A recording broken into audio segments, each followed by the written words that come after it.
Sir ఒకసారి లైన్లో ఉండండి. కాంగ్రెస్ నేత ఎమ్మెల్సీ ప్రస్తుతం అద్దంకి దయాకర్ లైన్లో ఉన్నాం. నమస్తే అండి అద్దంకి దయాకర్ గారు. నమస్తే నమస్తే నగేష్ భాయ్, నమస్తే. మొత్తానికి కవిత మళ్ళీ కూడా సంచలన వ్యాఖ్యలే చేసింది శంషాబాద్ విమానాశ్రయంలో. అంటే బీఆర్ఎస్ పార్టీలో దయ్యాలు భూతాలు ఉన్నారని, బీఆర్ఎస్ పార్టీలో కోవట్టులు ఉన్నారని చెప్పింది. కానీ మీరు కూడా అతి దగ్గరగా కేసీఆర్ను చూశారు, కేసీఆర్ పాలనను కూడా మీరు అబ్జర్వ్ చేశారు. కవిత మాటలు కవిత బీఆర్ఎస్ పార్టీకి సంబంధించి కావచ్చు, కేసీఆర్ కుటుంబంలో ఒక అలజడి చెలరేగిందనేది రాజకీయ విశ్లేషకులు చెప్తున్న పరిస్థితి. యా, ఇప్పుడు పుల్లారావు గారు చెప్పిన దాంతో పాటు మీరన్న అలజడి కాస్త ఇప్పుడు సంక్షోభం దిశగా వెళ్ళే అవకాశమే ఎక్కువ ఉంటుంది. ఎందుకంటే ఇప్పుడు ఆ దయ్యాలు ఎవరు అని చెప్పినా సమస్యే, చెప్పకపోయినా సమస్యే. ఎందుకంటే కేసీఆర్ దేవుడయ్యి చుట్టూ ఉన్న వాళ్ళు దయ్యాలంటే ఆ దయ్యాలు ఎప్పటికైనా కూడా ఈమెను ఇబ్బంది పెడతాయనే ఉద్దేశంతో ఇప్పటికి చెప్పకపోయినా కథ అయితే సశేషం కదా. మళ్ళీ రేపు ఉంది మీకు సీరియల్, ఇవాళతో అయిపోలేదు. అంటే ముగ్గురు, అంటే మీరు అన్నట్టుగా ఒక్క నిమిషం, మీరు అన్నట్టుగా ముగ్గురు నలుగురు వ్యక్తులే కేసీఆర్ చుట్టూ ఉంటారు. అందులో దయ్యాలు భూతాలు ఎవరన్నది మరి మీరే చెప్పాలి, మీరు నోటించే. యా, ఇప్పుడు ఒక మాట రెండవది, సరే దయ్యాలు భూతాలు నేనేమంటున్నా దాన్ని చెప్దాం. ఇప్పుడు వస్తున్న క్రమంలో రేపు ఒక్కొక్కరిని చేస్తే, కానీ నేను ఆలోచిస్తున్నది నాగేష్ గారు మీరు అన్నట్టుగా మూమెంట్ టైంలో కానీ తర్వాత కొన్ని సందర్భాల్లో వాళ్ళతో దగ్గర ఉన్నప్పటికి కూడా సొంత కూతురు తన అభిప్రాయాలు చెప్పడానికి లేఖ రాయడం ఏంటి? సొంత కూతురు, లేకపోతే ప్రజలు, లేకపోతే కార్యకర్త, లేకపోతే ముఖ్య నాయకుడు అందుబాటులో లేని వాళ్ళు అంటే ఇదే సూత్రము హరీష్ రావుకి అప్లై అవుతుందా? అందులో ఫస్ట్ అనుకుందాం.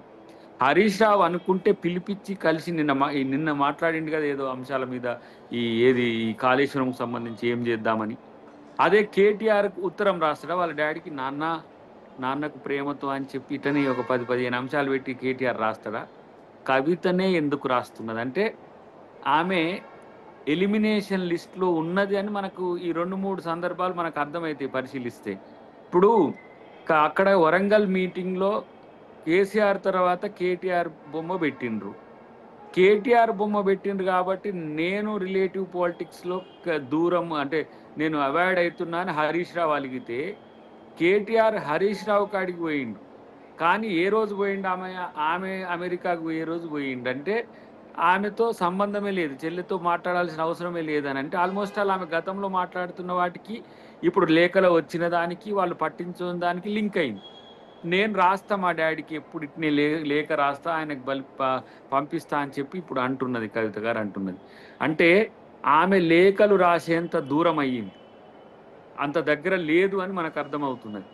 రేపటి రోజున కేసీఆర్ పిలిచిన పగిలిన అర్థమే కదా, పిలవకపోయినా పగులుతున్న అర్థమే కదా.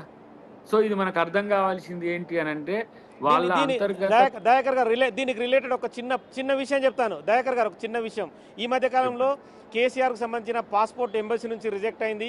కేసీఆర్ అమెరికా వెళ్లాల్సి ఉండే, తన మనుమడు కవిత కూతురు ఆదిత్య కాన్వకేషన్ పట్టా ఏదైతే ఉందో అక్కడ స్వయంగా వెళ్ళి తీసుకునేటప్పుడు చూసేది ఉండేనే వచ్చింది. కానీ కవిత లేక ఇప్పుడు మీరు చెప్తున్న అంశాలు, కవిత మళ్ళీ శంషాబాద్ ఎయిర్పోర్ట్కి వచ్చిన మాషాలు, ఇవన్నీ కొంచెం సింక్ అవుతున్నట్టు కనిపిస్తుంది. Yes, definitely. నా ఉద్దేశం ఏంటంటే ఇప్పుడు వాళ్ళ అంతర్గత అంశమైనా సరే, వాళ్ళు, నేను మిగతా టీవీలలో చూస్తున్నా కదా, నేను 2-3 టీవీలలో లైవ్లో కూడా ఉన్నా కదా, వాళ్ళు చివరికి ఏడికి వచ్చిరంటే బిగ్ టీవీకే ఎందుకు వచ్చింది లీకు, బిగ్ టీవీ నుంచి ఎందుకు చర్చ జరిగింది? అరే ఫస్ట్ నీ లేఖ ఎవడు బయటికి పెట్టిండ్రు అది చూసుకోర్రా నాయన. అయితే కవిత ఆఫీస్ నుంచైనా రావాలి, లేదంటే కేసీఆర్ ఆఫీస్ నుంచైనా రావాలి. కానీ ఇక్కడ సింక్ అవుతున్నాయి అని అంటే కేసీఆర్కి ఇష్టం ఉండి అమెరికా పోలేదా, లేకపోతే రిజెక్షన్తో అమెరికా పోలేదా? ఇప్పుడు ఆయనకు నేను మొన్న పాస్పోర్ట్ ఆఫీస్కి పోయినప్పుడు చూసిన, ఆయన డిప్లొమాట్ నుంచి జనరల్ పాస్పోర్ట్కి వచ్చింది. డిప్లొమాట్ నుంచి జనరల్ పాస్పోర్ట్ అంటే మామూలుగా డిప్లొమాట్ ఆయనకి ఇవ్వచ్చు. ఇప్పుడు ఏంటిది ఏమంటారు, ఆయన అపోజిషన్ లీడర్ కదా. కానీ వచ్చిన తర్వాత కూడా రిజెక్షన్ దేనికి వచ్చింది? ఇప్పుడు కాళేశ్వరం నోటీసెస్ వచ్చింది 3 days బ్యాక్. కానీ వీసా అప్రూవల్ అనేది ఎప్పుడైనా అంతకంటే ముందే కదా, ఎప్పుడో ఒకసారి అసెంబ్లీకి వచ్చినప్పుడు ఆయన అది దాని పేరేంది మన బడ్జెట్ కొరకు అసెంబ్లీకి వచ్చినప్పుడు పోయి పాస్పోర్ట్ ఆఫీస్కి పోయి అక్కడ ఆగుపడి వచ్చిండు. తర్వాత వచ్చింది పాస్పోర్ట్. కానీ ఇన్ని రోజులు ఎందుకు పోలేదు అన్నది ఒక చర్చ. ఏది ఏమైనా ఒకటి మాత్రం, బిడ్డ అంటే ఇష్టం ఉన్నా లేకపోయినా వారసత్వంలో కొడుకులదే హవా నడుస్తున్నది. ఇలా మీరు వారు చెప్పిండ్రు కదా పుల్లారావు గారు, తమిళనాడులో కరుణానిధి పరంపరగా పుల్లారావు గారు ఒకసారి మీరు లైన్లో ఉండండి. దయాకర్ గారు, పుల్లారావు గారు చెప్పండి.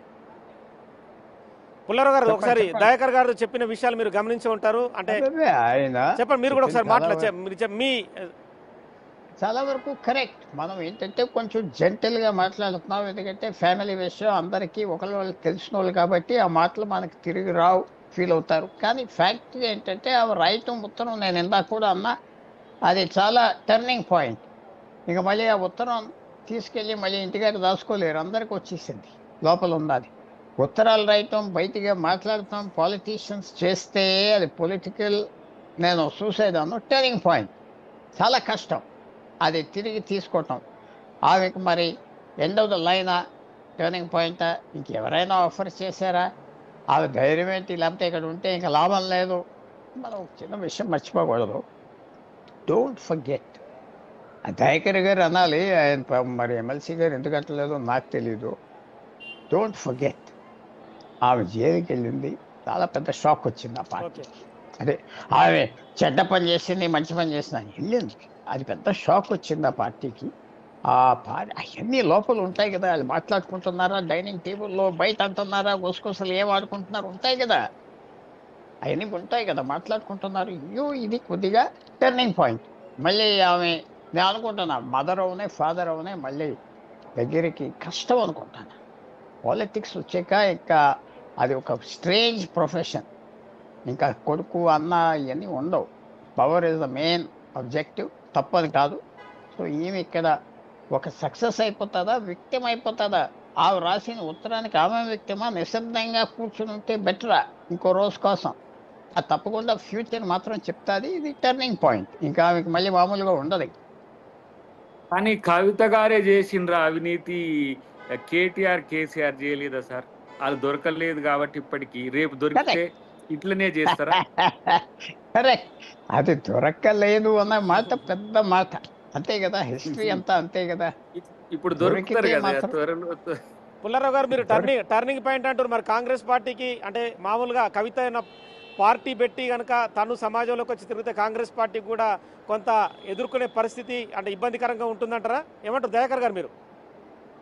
మాకు ఇప్పుడు 3 ముక్కలాట, వాళ్ళు ఎవరిటు పోతారో వాళ్ళ భవిష్యత్తే ఆగమ్య గోచరంగా ఉంది.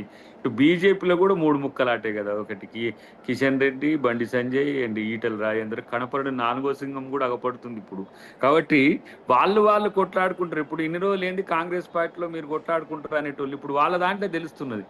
అందరూ దుప్పట్ల ముసుగేసుకొని కొట్టుకునేటోళ్ళు ఇప్పుడు బయటికి కూడా వచ్చింది కదా బీఆర్ఎస్ది. ఇన్ని రోజుల పంచాయతీ కాస్త ఈరోజు బజార్లో పడింది. నేనేమంటున్నా, బజార్లో పడ్డందుకు మాకేం సంతోషం కాదు, కానీ వాళ్ళ యొక్క ప్రజాస్వామ్య వాతావరణం, వాళ్ళ కుటుంబంలో కూడా వాళ్ళకి సఖ్యత లేని స్థితి. పక్కోళ్ళు లాంటి మీరు చూడండి, ఆల నరేంద్ర ఫస్ట్, విజయశాంతి నెక్స్ట్, తర్వాత ఎవరు రవీంద్ర నాయక్ గారు, తర్వాత కేశవరావు గారు, ఈ తర్వాత ఈటల రాజేందర్ గారు. ఎవరిని గ్రేట్ఫుల్ ఎగ్జిట్ చేసింది చెప్పండి సెకండ్ లీడర్షిప్లో వాళ్ళు?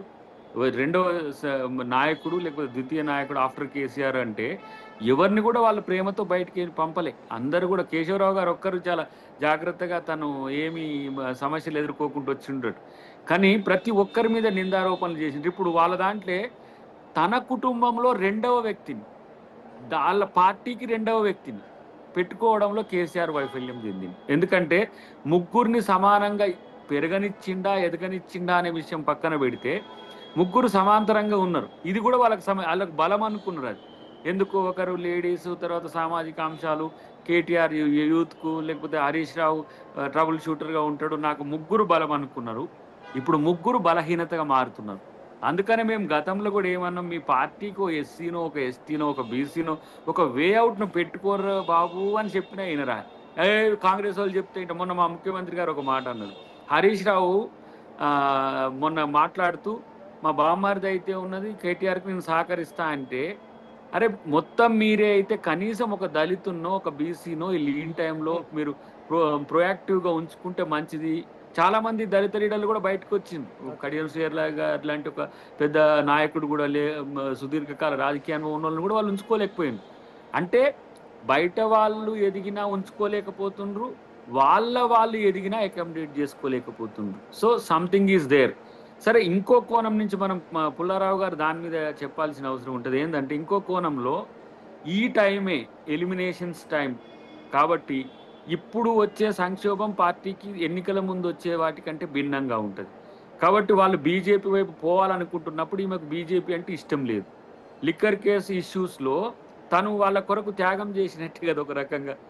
వాళ్ళు ఎందుకు మరి వీళ్ళు ఎవరు కూడా దాని విషయం ఒక్కరోజు కేసీఆర్ ఎప్పుడు పోయి ఆ జైలుకు పోయి పరామర్శించి వచ్చిన పరిస్థితి అయితే మనకు కనపడలే. కానీ క్రైమో, క్రిమినాలిటీనో, అవినీతో, అక్రమమో మాత్రమే గీటురాయి అయితే బీఆర్ఎస్ లక్షల కోట్ల అవినీతి అక్రమాల్లో వివిధ స్థాయిల్లో వివిధ నాయకులు చేసిన చరిత్రకు ఇప్పుడు మన ముందు కనబడుతున్నది. రేపు అది వాస్తవాలు అయితే అవినీతి కంటే కూడా, బంధుప్రీతి కంటే కూడా రక్త సంబంధంలోనే ఇంకా పార్షియాలిటీ పెరిగింది ఇక్కడ అనేది నాకు అర్థమవుతుంది. ఒక రోజున కవిత, కేటీఆర్ లేని రోజు Harish Rao without MLC also ఆయన మంత్రిని చేసింది. ఆ రోజున్న పరిస్థితుల్లో హరీష్ రావు ఆపద్బాంధవుడుగా తనకు కనపడ్డాడు. తను కావలసినప్పుడు తన రాజకీయ పార్టీకి ఒక హరీష్ రావు దిక్కుగా కనపడ్డాడు. Whenever they enter into the scenario, KTR, Kavitha వచ్చిన తర్వాత 2006 తర్వాత వాళ్ళని ప్రయారిటైజ్ చేసుకుంటూ వచ్చింది. కానీ ఇక్కడ ఈ సందర్భం వచ్చే వరకు కొడుకు వైపే బంధుప్రీతి, ఆశ్రిత పక్షపాతము, రక్త సంబంధము, ఇంకా చెప్పాలంటే నా పరంపర అనే కాడికి వచ్చిండు. కాబట్టి ఈ సంక్షోభం వచ్చింది వాళ్ళకు. కాబట్టి సన్ స్ట్రోక్ అంటారు కదా మామూలుగా చాలా మంది రాజకీయాల్లో. సన్ స్ట్రోక్ మరి ఆయనకు ఎండ దెబ్బ కొట్టినట్టు అవుతుందా, లేకపోతే ఇష్యూ రిజాల్వ్ చేసుకోవడానికి అవుతుందా అనేది చూడాల్సిన అవసరం అయితే ఉంది. ఏదైనా ఇన్ని రోజులు మన మీద అంటే బిగ్ టీవీ మీద కూడా చాలా వాళ్ళకి ఎందుకు ఇచ్చిండ్రు, కాంగ్రెస్ వాళ్ళు చేసిండ్రు, రేవంత్ రెడ్డి గారు దీని వెనుకున్నారు, ఇంకేదేదో చెప్పుకుంటూ వచ్చి ఇదంతా కూడా మా పార్టీలో ఏదో కుంపట్లు పెట్టడానికి చేస్తుంది అన్న దానికి ఇప్పుడు కవిత గారు చెప్పిన సమాధానం కనుక చూస్తే వాళ్ళంతా కూడా దయాకర్ గారు ఒక నిమిషం లైన్ లో ఉండండి. మనతో పాటు బీఆర్ఎస్ సీనియర్